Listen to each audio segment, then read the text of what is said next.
எதுக்கடி பேச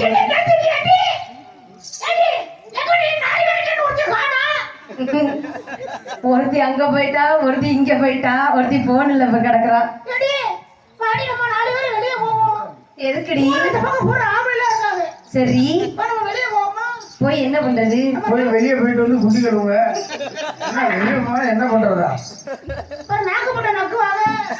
அதானே. என்னையா என்ன விளையாட்டுடி?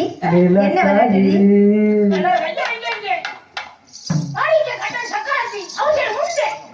வணக்கமா இருக்குது.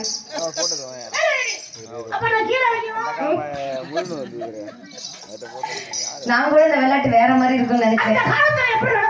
அந்த காலத்துல எப்படி நடந்து வந்தாங்க? அதாவது வந்து இன்னைக்கு வந்து ஏன் தெரியுமா, இன்னைக்கு துப்புரவு பணியாளர்கள் வந்து நிறைய பேர் இருக்காங்க. என்ன துப்புறதா? துப்புரவு